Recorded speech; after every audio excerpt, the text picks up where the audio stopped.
Now, he's called the Araquan because of the peculiar song he sings, which sounds something like this.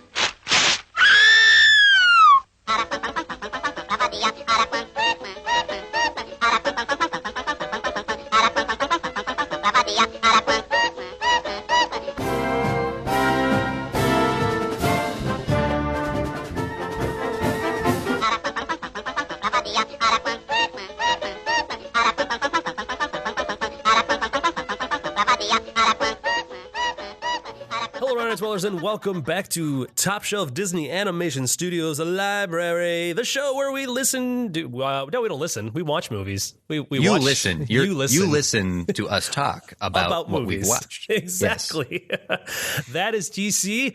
Everybody say hello to TC. Hi, TC. Hello. Sit down, please. It's too much. It's too kind. I really hope everybody all said hello at the same time, like it's some sort of Sesame Street show. That'd be fantastic. And I am Jeff, as always, and welcome back to this week's episode. This week, we we are, because it's a list. We watched the 1940s. There's no decision about this.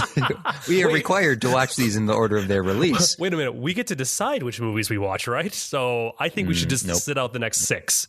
Nope. We watched the 1944 film, The Three Caballeros. Three Caballeros, the gay Caballeros. The movie that I have the most fondest memories of from my childhood. I have very good. I don't have specific memories about this movie per se, but once again, my growing up on the Disney Channel, there was an ad that used a bunch of imagery from this movie in some 30-second Disney Channel ad. Like, I remember the train tracks being drawn when the Akuna bird lays down and the train goes every which way. The Donald stretching and fighting the bull and the fireworks. I can very vividly remember those moments from some advertisement on Disney. I remembered every single bit of the first half of this movie. Like every beat, everything, him getting the presents, him opening it up, him finding the projector, putting the projector up, taking the film canister out, and then like bending it in the shape that the film is going to Yes. That made me laugh. Like all of that. I remember every beat of it. I remember the whole flamingo bit, and him mimicking like the weird movement that the flamingos are doing. Down, leg, head, neck, body. I was giddy. I was smiling so big while watching this. And I don't know why this was the movie I watched all the time as a kid. Hey, I don't know either. I think someone in our comment section mentioned that Three Caballeros was their favorite as well growing up. Right. I can't remember who mentioned it, but I remember seeing that in the comments and being kind of surprised, like, really? This one? Because it's such a weird one, because as we've been discussing, like, we're in that phase of Disney movies that these aren't the movies that people think of when it comes to Disney films. This is This is still not a traditional Disney movie. It's very much so in lines with Saludos Amigos. This definitely still has that. It's like Saludos Amigos in that it's a tour of South America. However, it's a little more like Fantasia, right? In the artistry of it, and I wanted to say there's less use of actual human beings, but that's not true because the whole second half of this movie is hardly animated. But it does feel to me more like Fantasia than Saludos Amigos did. Doesn't it almost feel like the second half of the movie they were like, oh crap, we're out of money. We can't keep drawing. This is the last movie to be released during World War II. Right. So now after this, we should be out of the war, which means they should start getting a little more like the normal ones, like the normal Disney movies. To be determined on that. I suppose. But now, what Saludos Amigos and Three Caballeros were used for was to they received some element of government funding to help relations between South America and the United States. That's why they are propaganda pieces for South America, and not propaganda in a evil way.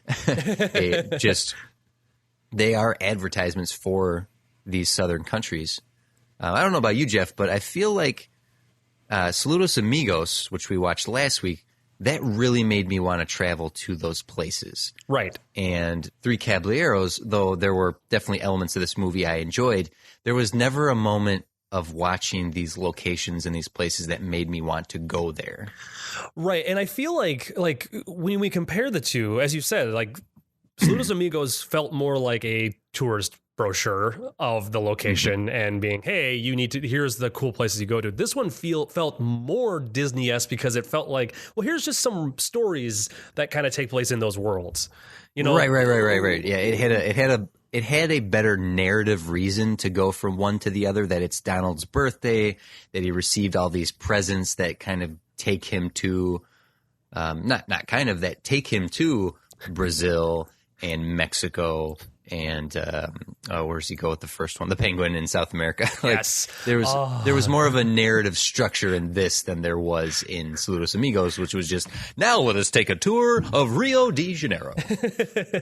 Oh man, the cold-blooded penguin segment. By the way, I need to make a point of it because we said we were going to do this.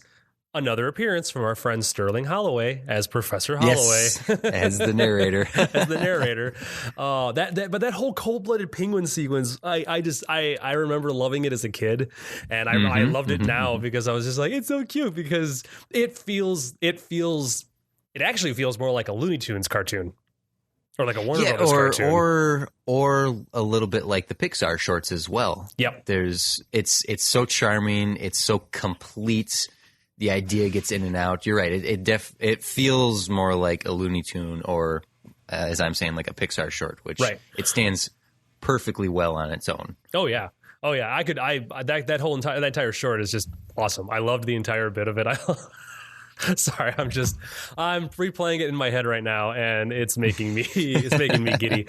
I love it when he takes the shower head out and sticks it in the drain to create a speedboat out of the bathtub. I remembered that very vividly. Yep. As soon as the drain popped open, I'm like, oh, I remember this. He's going to make a speedboat out of the bathtub. And the beauty of that entire segment is like it's very fast paced. The whole opening movie is actually, or the whole opening half of the film moves very quickly.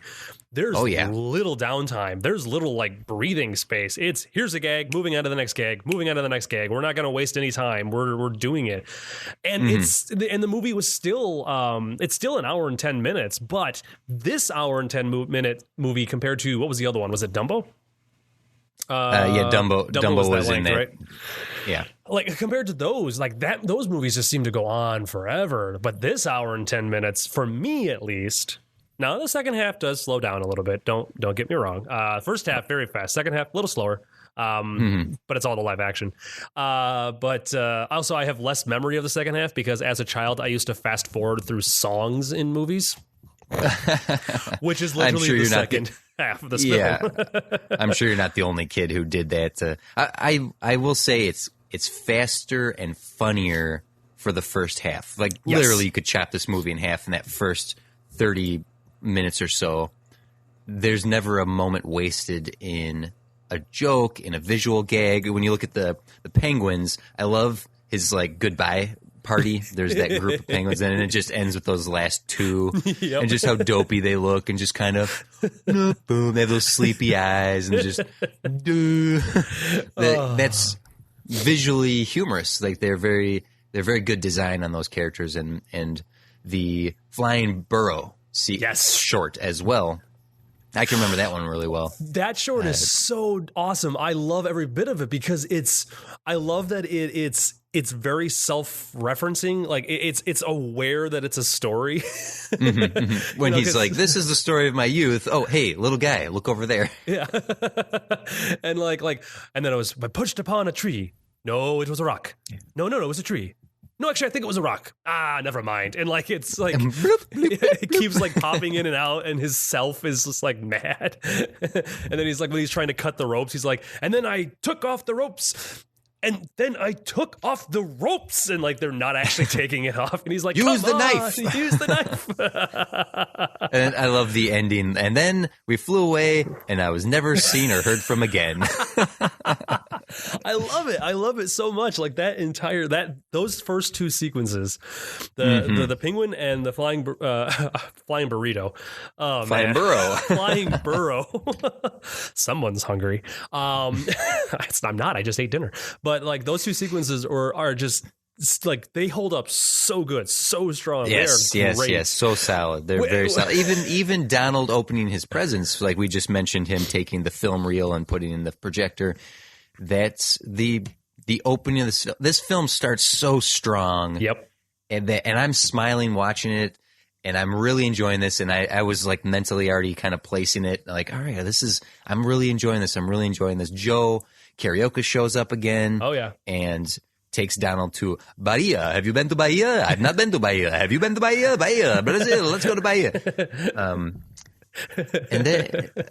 And I like Joe is a great character. I really do like that character. He's got a great design on him. I like the magic in him that he's able to, like a lot of characters who have cartoon-isms where they can pull things out of nowhere, or like Bugs Bunny can swirl and turn into a girl, like that sort of thing. Right.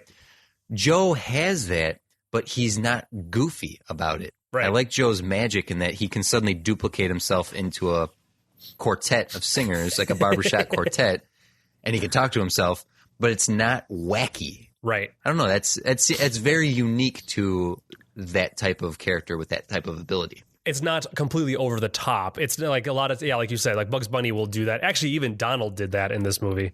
Donald has more of the goofy, kind of over the top, strange, like, more than, oh, excuse me. Oh man, I nearly died. Oh God, no. Oh God, brain, heart just stopped. No, lungs stopped. I lost my train of thought. Doesn't matter. Yes, Donald does have the more wacky, the cartoon abilities, but when Joe appears, I like Joe. I'm glad they brought him back for a second go, and I like the sequence in Bahia to see the lustful Donald Duck. My goodness, I was just gonna say I was so it was I cannot believe how like. I was trying to think of like the proper womanizer, I guess would be the best way to say it, or just very, I guess, lustful. I guess you are right. Just like how lustful he was. Literally every female that came on frame, he went after them. A lady. So, and I want to real quick. I want to take a side because we would talk about Donald here. I want to talk about one thing. So we have previously mentioned that and this is during Fantasia, that a full length film with Donald in it would not be bearable. Yeah. Now he is in this movie as the main character. I have an answer, but I want to know what your opinion is on this. He was completely tolerable in this film to me. Like he didn't get annoying. And I know we were like, well, Mickey's voice would, just really get on you. So would Donald's voice. Or they just, as characters, they would kind of get on us. But Donald did not bother me that much in this film. Yeah, I agree. He didn't bother me as much. And where he is the main character, the thrust of all the stories and whatnot come from interactions with Donald. He's not driving the plot forward. Donald is the audience going along for the ride. So he's very reactionary as a character, right? As opposed to proactive as a character. Joe leads him around. Panchitos Pistoles leads him around. Yes. You get to see Pedro the Penguin and the Flying Burro. Those characters tend to be the thrust of all the stories, whereas Donald is just there as a viewer immersed in the film. And because he is the audience, he doesn't talk that much. I think that definitely has a lot to do with it, like why he wouldn't get on your nerves. Also, I did notice one thing: when he does talk, they discovered what his voice was, like how he was going to talk, because they made him a little more articulate, a little more coherent. I could understand him a lot more in this film than I could in Saludos Amigos or that one little short.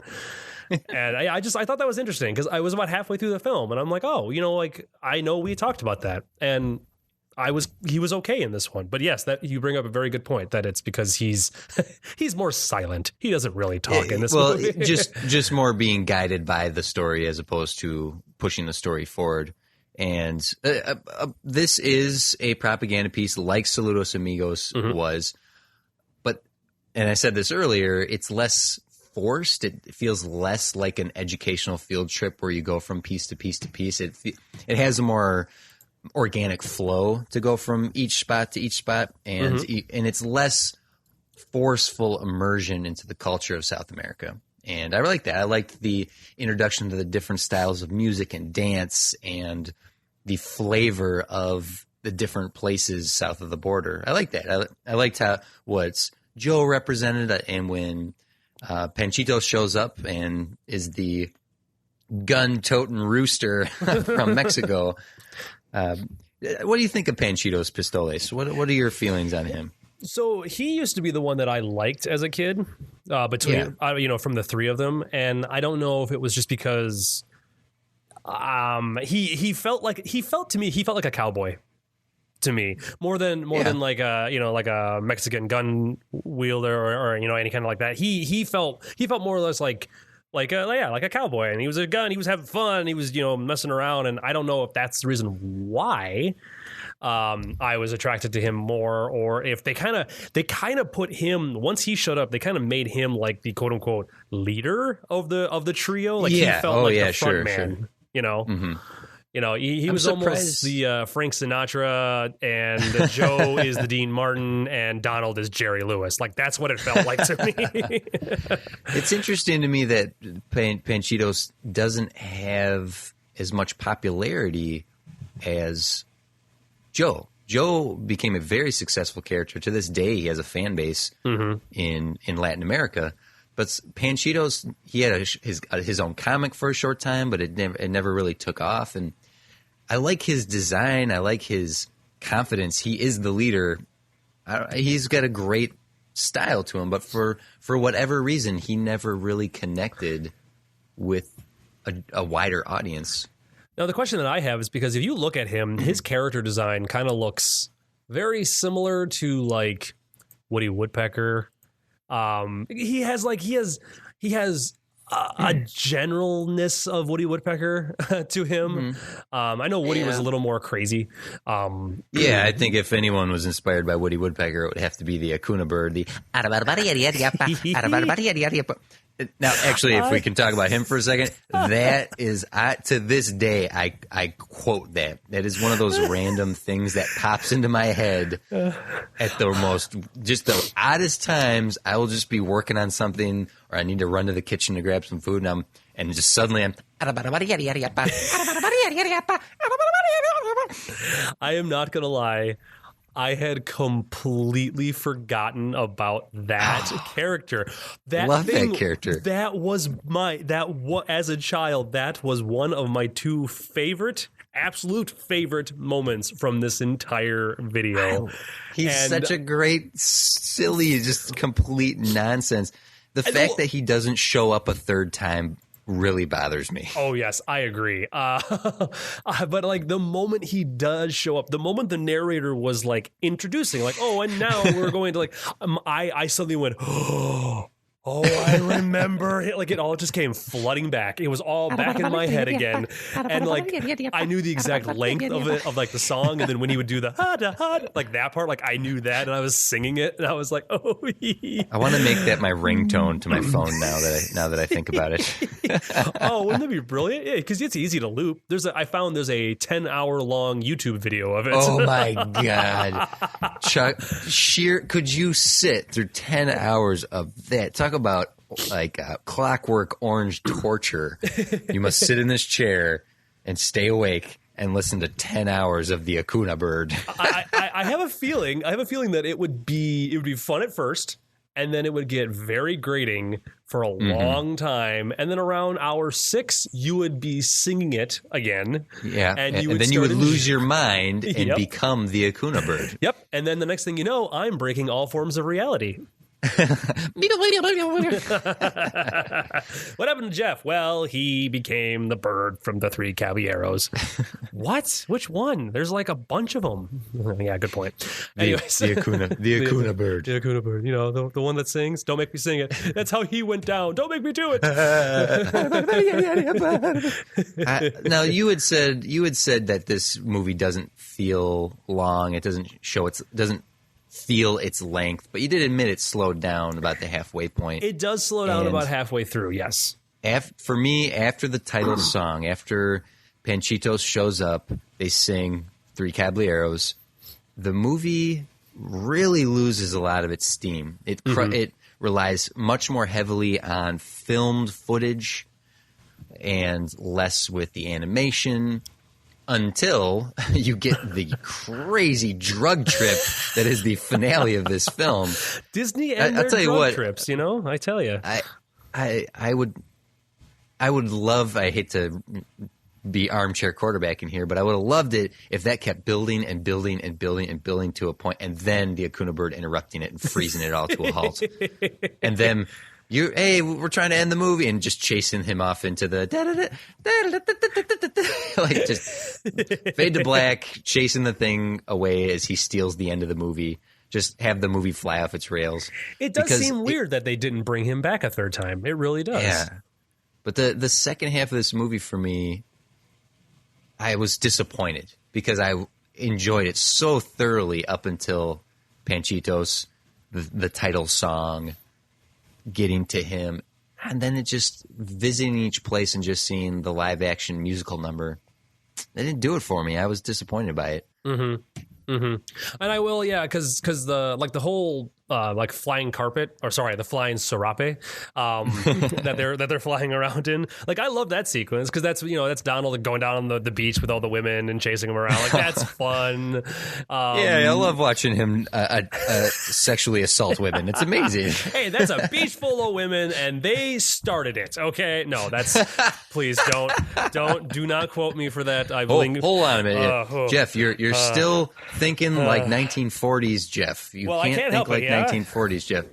My problem here is that I've been watching all these movies, and now I'm just thinking and talking like them as well. That's all right. It's perfectly understandable. Right. You fall back into 1940s, Jeff, when you watch a movie from the 40s. You know, you don't really want, 1980s Jeff is just a lot of neon.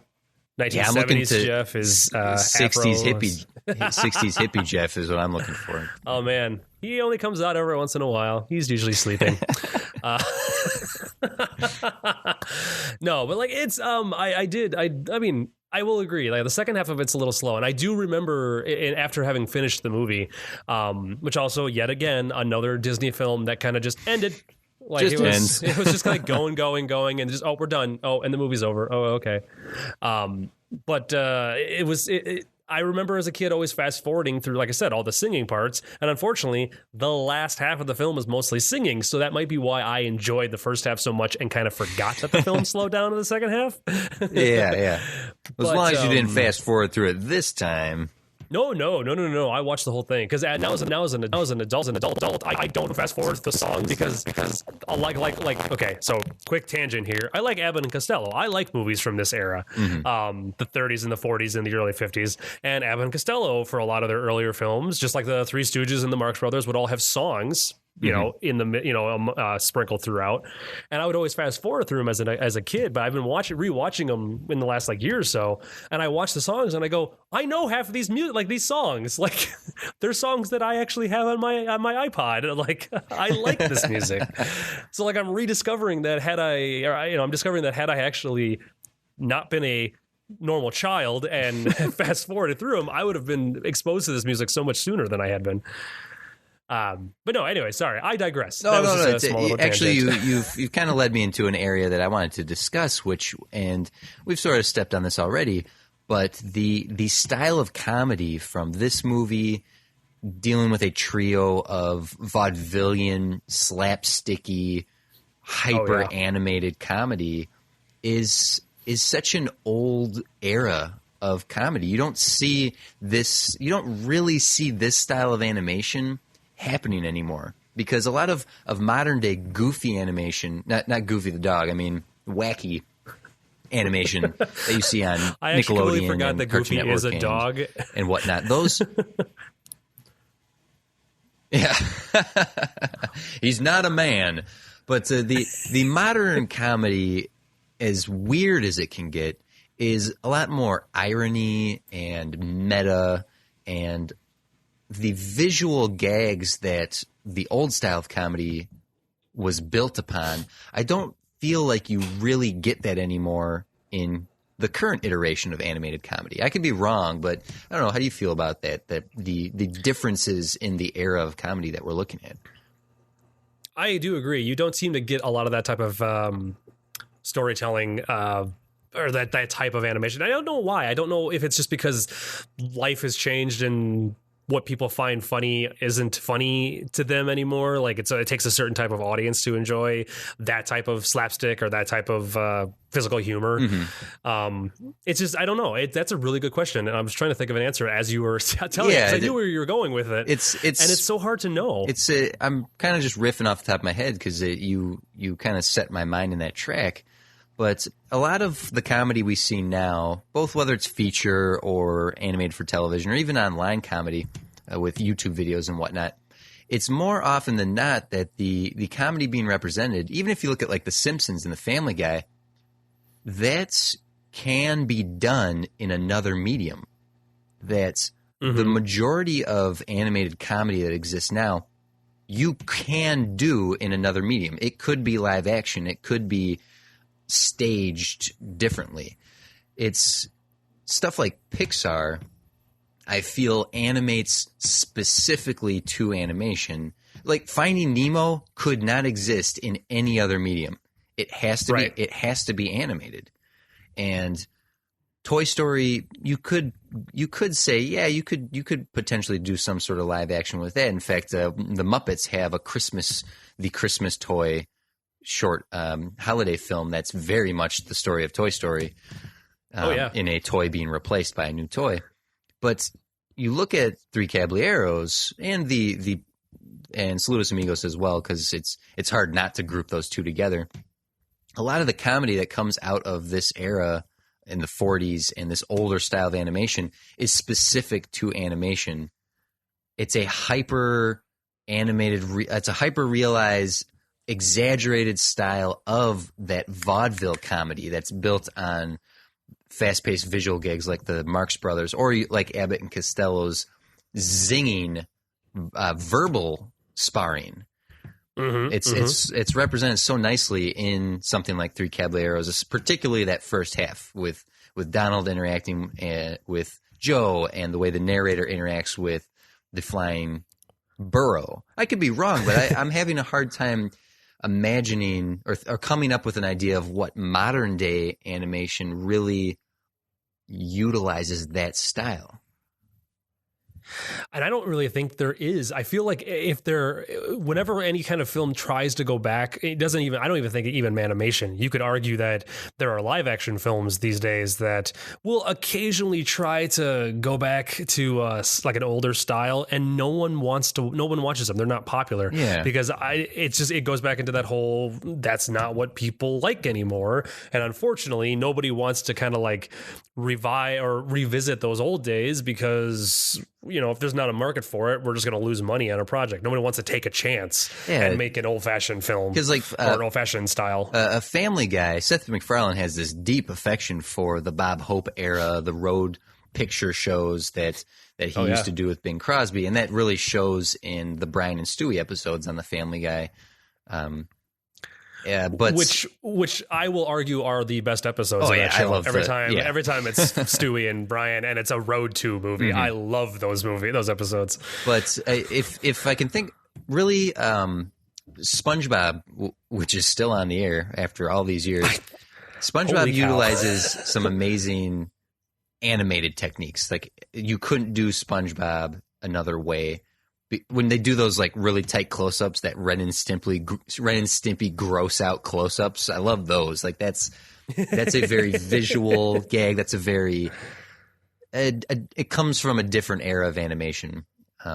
It's not necessarily that 40s style of animation, but that's an example of a cartoon series that is still capitalizing on specifically animation. Right. And utilizing the animation to its benefit. Again, like you said, much like Finding Dory, where it can only be made as an animated film or as a CG animated film. Like those little gags, like the up close, really grossly, grotesque looking shots. That's only good for that animation. So they're utilizing that animation in a uniquely animated way. Yeah, and this is not a slight on other animations. For example, the Samurai Jack, which is having a revival coming soon. Jendi Tartakovsky and his team, they animate to a cinematic level, and they are taking full advantage of cinema and how they craft those cartoons, and that is brilliant. But in that realm, specifically towards comedy, it's something that I appreciate. That's why I have such a deep love for Looney Tunes and the goofy cartoons and the first half of Three Caballeros, that old era of visual animated comedy. I just love it so much. I still go to Goofy shorts. I have like all the Goofy shorts. I have all the Warner Brothers shorts for like I think it's like some 200 animated shorts, like I have all the Daffy Duck, all the Bugs Bunny ones, just because I agree. I'm in that same boat as you. I love that type of cartoon. I love that type of storytelling. I like to think that a lot of the comedy that I write kind of comes from that or is inspired by that. Yeah, like the seeds of your comedy were planted very young in stuff like this. And stuff like, Abbott and Costello and Looney Tunes and cartoon, Goofy cartoons. So it's a weird mix, really. I don't understand why. Yeah, so it's odd. I don't know if it's odd or what, but or how you feel about it. But I had my least amount of notes ever for this movie. I started not making fun of the movie, but I started just making ridiculous comments as my notes, and they're nothing really. Like the fact that Donald's birthday is Friday the 13th, I laughed at that. I was like, of course it's Friday the 13th because it's Donald. Yeah. But I did not have a lot of notes at all. I had no Disney theories. There really wasn't. I guess we could bring this up real quick then. There wasn't really anything. Well, nothing inappropriate or nothing scary. Okay, for yeah. kids. So would you? So someone who commented on this being their favorite, it was either them or someone else who commented that they remember watching this in school. That this is still used in Spanish classes. That this is something that Spanish teachers will throw on to, and which we had said about Saludos Amigos, that you could throw that in to kind of get the conversation going about Spanish culture, Mexican culture, South American culture. So it's there's nothing. I don't know if I question the crazy Donald chasing the girls. That would be the one thing that I feel would be a little inappropriate for. But the women, they seem to be enjoying it. Yeah, and they're not screaming. And even if you're a kid, I mean, there's that age where you start chasing girls, but you're just like teasing them. So I think as a kid, for me, like personally for me, I think the age that I watched these, that's what I was doing. Like I was chasing after girls just to make fun of them and to tease them. I think I looked at Donald doing the same thing. I didn't, as an adult, I sit here going, my goodness, Donald, dude, you need to calm down, brother. Rein it in. Down. That's a sexual harassment lawsuit just waiting to happen. I can remember being in first grade and doing that recess, the girls chasing the boys, like, yeah, cooties. And I can remember being captured by an army of girls and brought before their leader. And my only escape, Jeff, the only way I could get away was I lunged forward and I kissed her on the face and I ran away as they were all grossed out by my cootie face. Yep. That was a fine moment in my young life. I feel like that didn't happen. What? No, that totally happened. I'm not saying it was a good kiss. I'm just saying it was a perfect defense. So what you're saying is the next time I go out, that's all that I need to do. Well, no, I'm just saying that if you ever capture me, just be prepared for my escape plan. Now I know your escape plan. Don't darn it. Prepare for it. Forget everything I just said. I will wear a hockey mask. So I guess that moves into the last section. TC, I'm going to break you. Where do you put this movie on your list? Look at what I did. I beat you. I was going to try to get one more topic in there before you. Well, okay. That's just got to wake up early and get earlier to for wake the day. Up pretty early in the afternoon to pull one over on me. Yes. Where do I put this? I really was enjoying this first half. I really liked the flying burro. I really liked Donald's introduction, Joe, the Pedro the Penguin. But that latter half really dragged for me, and oh man, it worked its way down, and This is great audio, just hearing me think. That's why I breathe a lot as I think, just in audio form. If you asked me this question in real life, I would just be rubbing my chin. But because we're recording and because I'm killing time explaining this. The sound of my fingers running through my beard. This is tough. It's tough because these movies aren't like the bottom few aren't 4, 5, 6, 7 with a bullet. Like these aren't just, they're very close to each other. So I am going to put this as number 7, my bottom movie. Number 7. Wow. Man, let's see. I feel bad saying it though, because like I love. I was going to buy that for your phone's ringtone, and now I'm not going to. Okay, you know what? I think... No, you said 7. No. It's okay. You can do it. You can do 7. Think about what's coming. You have other movies. I doubt this is going to be the bottom of this list, TC. I'm okay with it being number 7 if you are okay with it being number 7. See, it's between that and Dumbo. All right, I'm going to commit to it. I'm making this my number 7. All right. Yep.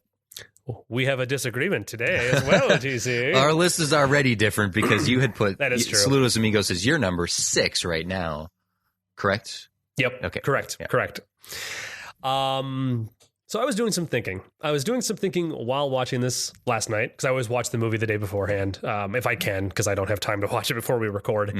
And I even watched a completely different film to put some space into it. And then I thought about it again, just to make sure that I wasn't crazy. And this is my number 2. Whoa, big difference. Man, we are different sides of the board on this one. Wow. Now, I will say this. I completely agree with what you were saying. The second half of the movie does just drag on. Yes, I will agree with you on that. It does drag on. However, when looking at the rest of the films on this list that we have already watched through, a lot of my deciding factor comes from the fact that I do have such strong memories of this particular film from my childhood. Which is perfectly fine. That nostalgia can certainly and obviously plays a role in a lot of film. In the love for film. People have a deep affection for the weirdest things sometimes because they watched it at a formative point in their upbringing. Right. And like the fact that I sat here like mimicking and singing along and doing the actions and moving around on my couch like to the pieces of music, like I said, the flamingo thing, and like when Joe and Donald have to get blown back up, and Joe does the whole like weird like little song where he's like showing up his sleeves and he takes his jacket off and he stops and he just flips his jacket, he puts it back on, and like when Donald does it and it's off and Donald's like head comes out his like left arm. Oh yeah, and, I forgot about that. Ends up coming naked. Like I remembered every beat of that, and like I was just giddy the entire time because of that, because of just how well done that opening is, because of my nostalgia for the movie as a whole, whether I watched the second half or not as a kid, and just my personal enjoyment for it. I looked at the rest of the movies that we had watched so far, and I had realized that me personally, I got more enjoyment out of this than I had Snow White and Bambi and Fantasia and Dumbo and Saludo. So it pushed it there. Pinocchio was fun and entertaining, and looking at it Pinocchio is currently, in my opinion, for the best of the traditional Disney films that we've watched so far. Of what we've watched so far, yeah. I'm still there with you. But this was the second because it wasn't a traditional Disney film, but it kept me easily as entertained. Yeah, you know what? I'm going back on mine. I'm going back. It's not that you've convinced me. It's just that it's really difficult to be put on the spot to make that decision. That's why I like throwing it at you first, so it gives me time to think. I'm going to make it. See, that's why I threw it at you first this time, was to make you do it for a change. Having time to think about it, I actually do enjoy it more than Saludos Amigos. I'm going to make it my number 5. Okay, it's number 5. Yeah. Okay, we're still very different, folks. We still have a nice different list, actually, because this is like me putting that as number 2. That's bumping all of my movies down. So yeah, so now we are only in agreement with one film, with just the number 1 movie, which is the only one that matters when you think about it. So now that is true. You had skipped over. You said you didn't find any theories. I actually did find a theory, and it's beautiful. It's not great. It's not a good one. Oh, hey, bring it up. Bring it up. I'm all for them. Now, it's oftentimes fan theories really dig a little too deep, or really they make exceptions, or they look at stuff that you have to consider the era that it came out in. Mm-hmm. When developing a theory. So this theory is a very modern perception of the events of the film, and therefore I do not put any weight. I don't put any weight behind this. I'm not giving this too much credit because it feels like a big stretch. So the idea is, and now I know this is a family show, but we are going to be discussing sexuality. Ooh! So, I know what you're talking about. For those with little ones who might be listening, this might be a confusing topic, and therefore might not be something that you want them to hear. So you can feel free to skip ahead a couple minutes. But with that a warning. All right, now the kids are all gone. Yeah. Welcome, parents, to this part of the show. No. A theory I found online was that this movie represents Donald's struggle with his sexuality. And I did stumble across that. I thought I saw that article somewhere. In that he receives these gifts from Joe, and Joe sings a song to him about love. And right. Later when he meets Panchitos, and the freak out session at the end, when he keeps trying to kiss the pretty girls, they keep turning into Joe and Panchitos, and he keeps capturing girls, and they turn into the guys. And it's this. So the idea is that this is some sort of coy study of Donald, who very well might be into dudes instead of girls, like he claims to be. Right, because at this point they had already introduced Daisy. Yeah.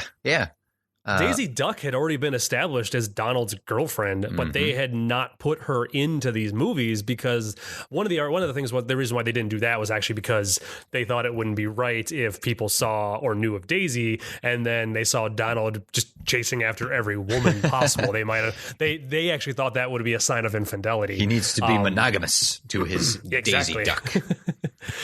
But that's an interesting theory. There's even a point when Donald is morphing that he morphs into a woman Donald Duck, not a Daisy Duck, but he gets the shapes of the curves of a pretty lady.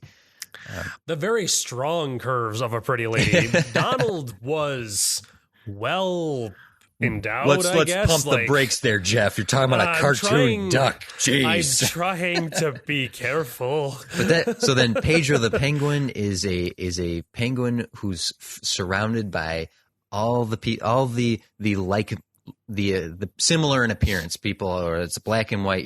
Everyone's a penguin, and he dreams of being elsewhere, like someone who doesn't belong, and the flying burro is a freak of nature who is accepted by one individual while everyone shuns him away.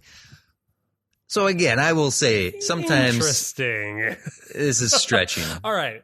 You know what? But here's the thing. It's a theory, and that's exactly kind of what I expected this section to become on this show, because not all the theories are going to just be like, oh yeah, it's they're connected because of this character. I knew there was going to be some of these that are just, that's a stretch of a theory, but it's a theory. It totally works. I work under the mindset that sometimes an apple is just an apple. Yes, exactly. But you know what? If we went with this theory that it's all about just one more comment on it, then we'll end it. That's fine. End the conversation. But you know, I guess looking into it, looking at what they're saying there, it does play into the idea that every time Donald goes and chases after a woman, the two male characters pull him away from them and won't let him go after a woman. It's almost like they're like it's almost like he can't be with somebody of the opposite sex. He has to be with the guys now, and like that's I guess that can play into gay propaganda, Jeff. Only 60 years before anyone would care. It's so stupid, though. It is so not gay propaganda. No. I like I said, I don't think this is a very strong theory. I get it, and I can see it's an intriguing one. Yeah, I can see it. I can see the argument to be had, but no, unfortunately, you're not going to win this debate, Internet. Not this time. Nope. Donald is just. We're still in the adult section. Donald is just very it's for women. So he's very hot for them. Hot under the collar. Hot. The one piece of clothing that he still wears. So oh boy. But interesting theory. Well, I'm glad you brought that up. I'm glad you had a theory for this one, because I didn't even think about that. Didn't at all. I also did not have any Disney tropes or firsts for this episode, just mostly because we kind of, Joe was already a character. We'd already kind of seen a lot of the stuff in this one. This really is Saludos Amigos Part 2. It really is. Right. But, not being a sequel in any means, there's no reason you'd have to watch one over the other. Yes, and that did come up. We did mention that last week, did we not? Like we were talking, like there at the very end, we were talking about whether or not this would be considered a sequel. Right. I needed to rewatch it to determine if it was in fact a sequel or a standalone film, and it's a companion piece. And the only element that carries over is the introduction of Joe in Saludos Amigos and Donald knowing who Joe is in Three Caballeros. Yep. Otherwise, yeah, just like you said, you don't need to watch Saludos Amigos in order to understand this one.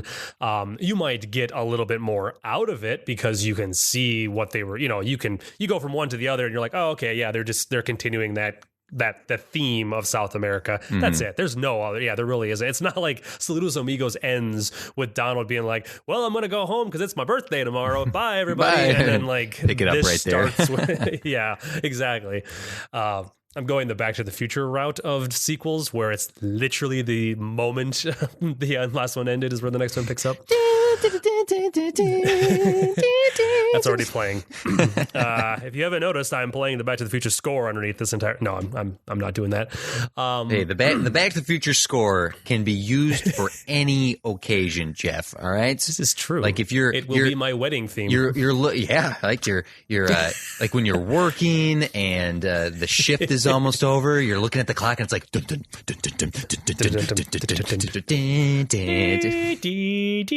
Right, yeah. Or if you're totally. If you are disappointed in something, you can slow the music down and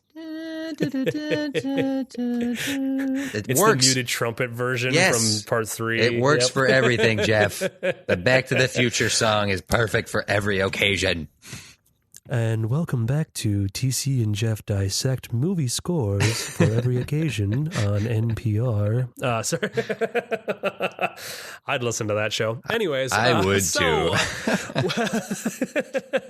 So was there any other last comments or any thoughts you had regarding this film, TC? You liked the movie generally? Yeah, enough that I bumped it up my list after dropping to the bottom. That is very true. I was okay with it, obviously.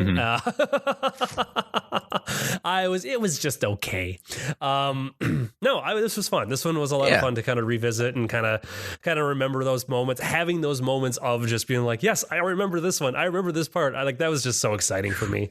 And, one last thing. I can't forget to talk about this really quick mentioning. We don't really need to, go far into this, but, it had, what was her name? Aurora Miranda in it, who is the sister of, oh my goodness.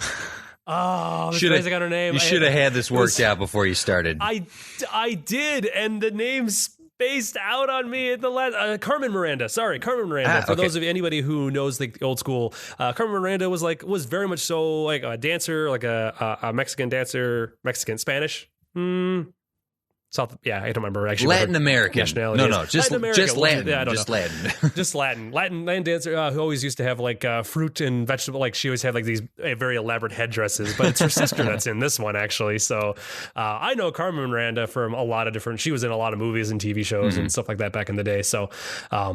Sorry. That was. I was going to bring that up. I wanted to bring it up earlier, and now it's just like, nah. Well, she's an icon of the era. So definitely. If you watch any old school like Looney Tunes cartoons, whenever they made fun of celebrities in any of those shorts, she was always in it. She was one of them. So, but anyways, I digress. That was the last thing I wanted to bring up, just because I wanted to point it out before we moved on and had somebody in the comments section point out that we didn't point it out. So. Well, that's all right. That's fine. Next week we have. Well, I'm looking forward to this one because this one I actually have some good memories of. Somehow, I don't know where in my childhood I saw bits of this movie because good luck trying to find this. It was a feat for me to try to find it myself, and I have sources. Make Mine Music is the next one. 1946, Make Mine Music. It's another anthology collection. Similar to what we've been seeing, these package films as we call them. But this one has some fun stuff. And have you ever seen Make Mine Music, Jeff? I have never seen this. I'm going to say this right now. I have absolutely no memory of ever seeing this movie or even hearing of it. But I'm curious to watch it to see if I recognize anything from it. Yep. Like maybe I have seen something from this and I just never knew it was from this movie. I think you will be surprised. For those who may want to watch this, you can find it on YouTube, the whole thing. Interesting. The trick will be, though, for people to put videos like this up on YouTube, they have to either speed them up or slow them down. So please bear that in mind. If you can't find a good copy of Make Mine Music, if you don't have any way of finding it, you can go to YouTube to watch it. It will be sped up or slowed down. So please take that into account when you're watching it. All right. Good to know. Yeah. Good to know. Thank you for that piece of advice. Just a little fun tidbit there. We're not going to tell you where to find it or anything like that. We just told you YouTube. We didn't give you a direct URL. Go to youtube.com/user/ No, I'm excited to watch this one. Yeah, because I have no idea what this one is. Obviously, it's another. It looks like it's another one of those package films like we've been seeing, like Saludos Amigos and now that sort of thing. Or it's like a bunch of shorts. But this is just me looking through it right now. There's about a dozen short films in this one, and I'm really excited because So come back again next week. All right. Yeah.